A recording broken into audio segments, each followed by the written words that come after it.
Hi everyone, welcome back to my channel. In today's video, I'm going to talk to you about fashion rules worth breaking, especially in 2020. I feel that this year it's all about experimenting, especially with our style and finding our style. And some of the fashion rules, they are outdated, and I think it's time to take a crack at them. My number one fashion rule that I break all the time is the all white after Labor Day. I remember moving here from Haiti, where it's hot 365 days a year, where there's no such thing about Labor Day, not being able to wear white.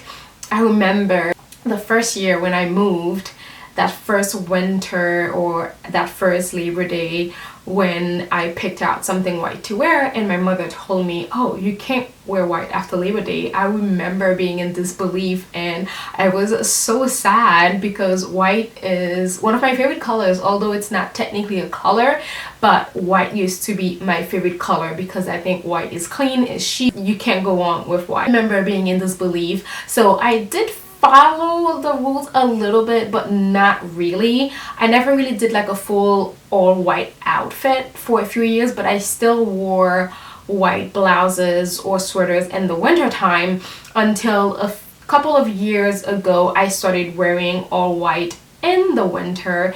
And honestly, there is nothing chicer than an all white look in the winter time, or an all cream or off-white look. You can never go wrong, and it's my go-to whenever I don't know what to wear, and especially if I'm going somewhere to an event or somewhere important or special. If I'm not sure what to wear, I would always go with a full-on all-white look because I know I would always look chic, especially in the winter. Honestly, an all-white look goes throughout the year, throughout all the season. So that's my number one rule. I would say please go ahead and break that rule. You cannot go wrong with that.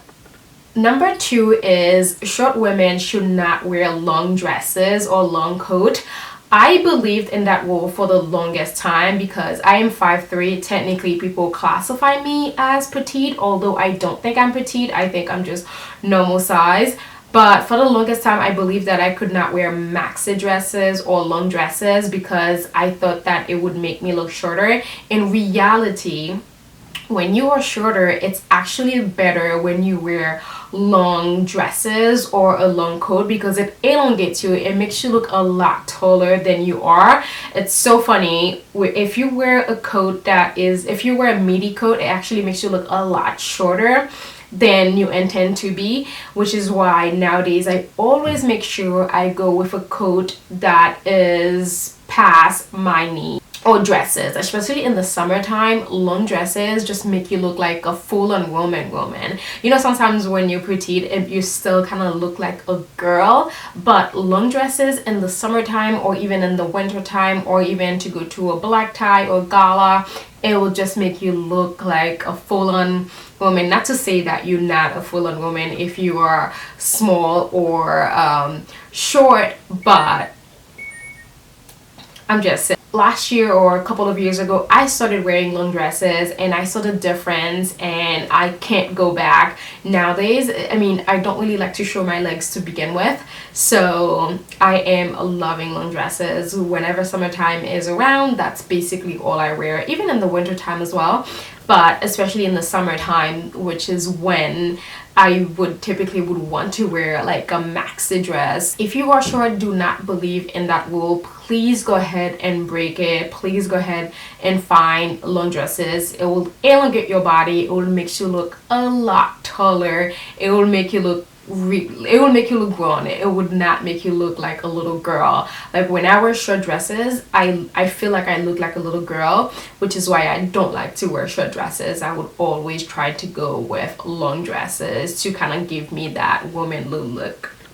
Number three is don't let your bra show. Of course, this will still apply. It depends on the situation or the fashion choice that you will be making. I would say if you are wearing a spaghetti strap, of course, don't let you don't let your bra strap show underneath. But I would say if you are wearing a sheer top, I do have this sheer blouse like this one. I've had this for so many years. I actually got it from Shein. That was my first and last order that I've ever placed with them, I believe. This little blouse has stuck with me. I have yet to find something that replaces this. It's so good. So what I like to do, I like to wear a white bra underneath this. I do find there's something so sexy and feminine when you wear a white bra underneath a sheer white or off-white blouse. It just gives you that grown-up look that says, hey, I'm feminine and I'm also sexy.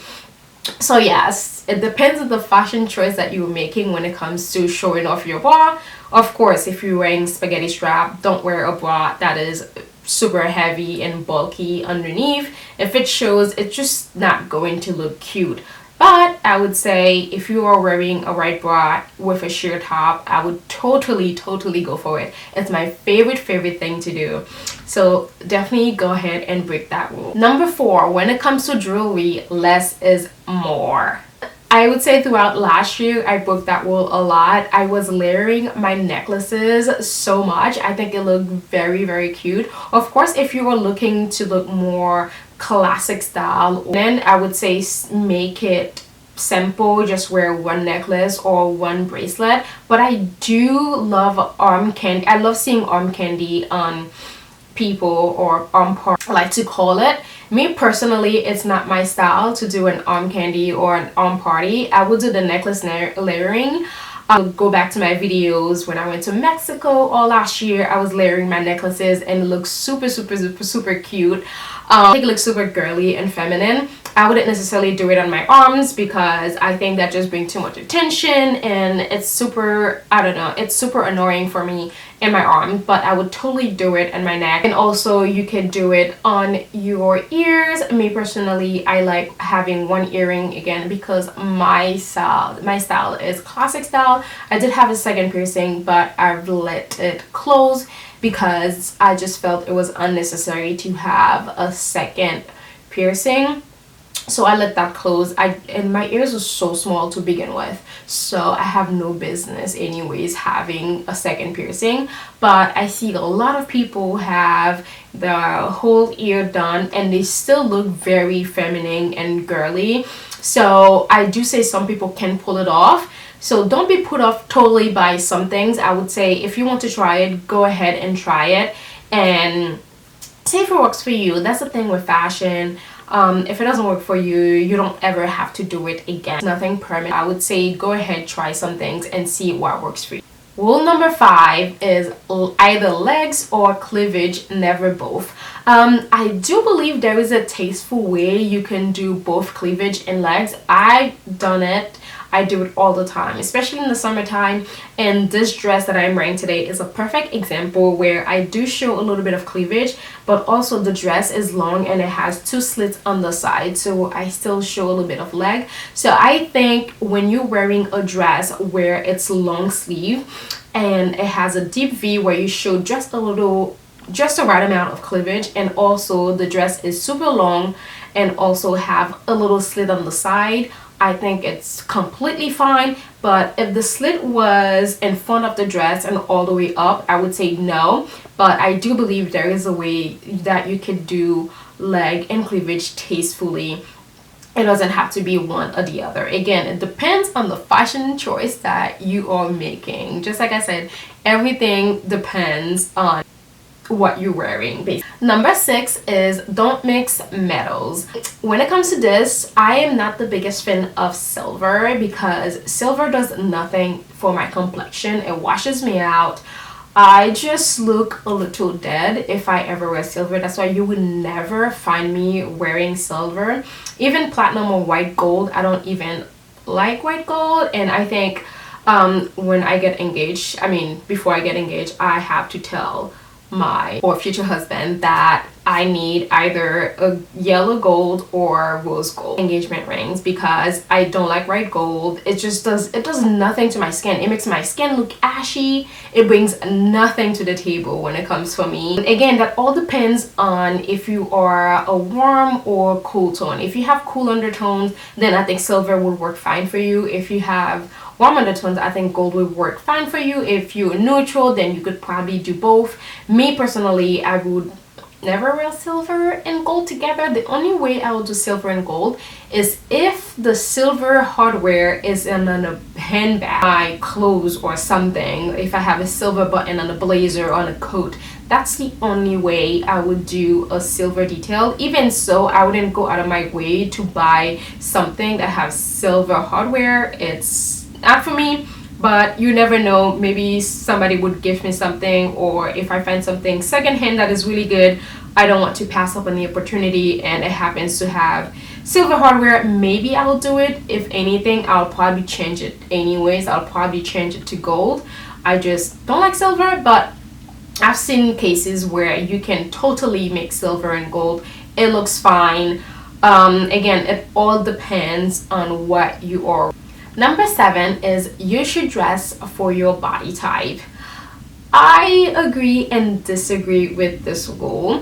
When it comes to my body type, I used to be a little bit more square shape, and also I am top heavy. So I love slip dresses, although before it used to never do anything for it wasn't even flattering for my figure. Even still, sometimes it's not all slip dresses that are flattering for my figure, but I love a slip dress. So over the years, I've tried a bunch of them to make sure that they work with my body type. But if you really like something, sometimes I would say just try it, experiment with it, see if it's gonna work for you. If not, then just give up. Or I mean, if you still like it anyways, just do it. But I know me personally, although I don't really have the perfect body type, I would say, for certain things, I still wear them anyways. Remember, fashion is all about experimenting and finding one's style. You may think something is not good for you. I would say just experiment with it, because sometimes I used to think a lot of things weren't meant for my body type, and when I actually tried them and I was like, oh, that actually looks good on me. So I would say go out there and try things and see what works and see what doesn't, then go based on that. Number 8, which is probably going to piss a lot of New Yorkers, you can never go on with black. Oh my goodness. You can definitely go on with black. There is a thing as too much black, especially in New York. I just get so sick of everyone wearing black, especially in the winter. Like, it doesn't matter if it's winter or summer. It's like most everyone is always wearing black, and I'm like so sick of it, because there is such a thing as too much black. And also, just because you are wearing black, if it's not the right fabric, you can still look raggedy or look crazy if it's not the right type of material, if it's not clean, if it has a lot of pills on it, if it has a lot of lint on it, if the material is not good quality, you can go on with black. Also, there are certain complexion that black doesn't really go too well with, but yes, you can certainly go on with black. I remember I went to a phase where I thought you can't never go on with black. I started wearing it a lot, like going to events, and then I would look back on my pictures. I was like, oh, it just looked too harsh on me. So personally, I don't like wearing black. It could be also because I'm from a tropical country, and also there is a connotation about black in Haiti where you only wear black if you are grieving for someone. So if someone close to you, like a parent, pass away, then you would wear black for however many years. You would never wear color. You would only wear black or something very neutral just to show that you're grieving for them. The thing for us, I think that's probably why, to begin with, I never liked black. I think it's probably a cultural thing. I would say probably a lot of Haitians don't like black, especially if they were raised back in Haiti. For me, it has connotation with sadness, loss, grief, So which is why I don't like to wear it, and also I don't think it brings anything to my complexion. When, like I said, I see so many people wear so many blacks, everyone is in black coat, and sometimes the black coats are just done, worn out, and just because it's black doesn't mean you're always going to look cute. I would say start experimenting with some other colors.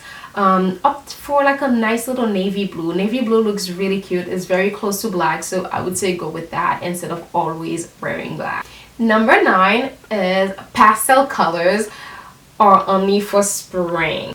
Pastel colors are no longer for springtime. I have been obsessed with pastel, especially in the winter. Like a mint green, blue not so much, because I don't think blue goes well with my complexion. I don't think blue adds anything to my complexion. Blue is probably my least favorite color, so I am going to do a video on finding what color works better for your complexion. So if you ladies want to see that video, just make sure you let me know in the comments if you would like to see that video. I love a good mint sweater like this one here. I love a nice blush pink sweater, and I also love a nice blush pink monochrome look in the winter months. Look at this beautiful green sweater. I wore this one today. I actually shot a look with a green skirt that I bought years and years ago, secondhand. So I would say pastel are no longer for the springtime. You can wear pastel all year long, especially for fall. I feel for fall pastel just doesn't go. In the fall, personally, I wouldn't really wear pastels in the fall. I feel fall is all about warmth. But when it comes to winter, spring, summer, totally do pastels. Or you can wear it in fall also if you want to. But personally, I wouldn't really wear pastels in the fall. It just feels wrong to me. Blush, baby blue, and yellow looks very chic in the winter, especially if you're pairing them with some white pants or some neutral colors, or something the same color if you want to do a monochromatic look, which I will show you in this video as well. And the last one, number 10, is great style can't be learned. I guess this is not necessarily a rule, but I think a lot of people believe that if they weren't born stylish, style is not for them. I'm here to tell you, you can learn everything. Nothing is set in stone. Some people are born, some people are born stylish, I must say, but that doesn't mean that you cannot learn how to have great style. Great style can be learned. It's all about experimenting. When I look back at my photos on the blog when I started, when I thought I had style, and I was like, what was I thinking? I was like, wow. My style was so trash. To be at the point that I am now, it's just been amazing to watch myself finding my own style. Even till this day, my style is still evolving. I've just gone through so many things and trying to find what works for me. I would say everything in life can be learned. It's all about experimenting and willingness to do it. With that concludes our video for today. Let me know which rule that you will be breaking in 2020, and let me know what is your favorite fashion rule to break, or a fashion rule that you are currently breaking. I would love to hear what they are. Maybe I am missing a few. If I didn't add some more, it's probably I agree with those. So I would probably do another video about fashion rules we shouldn't break. If you ladies want to see the opposite of this video, let me know in the comment section. I would love to do it. And also, I guess I'm curious to see what fashion rules that you ladies love to break, and which one from this video that you are planning on trying out. Again, thanks everyone for watching this video. Give it a like if you liked it, subscribe, and I will catch you in my next one. Bye bye.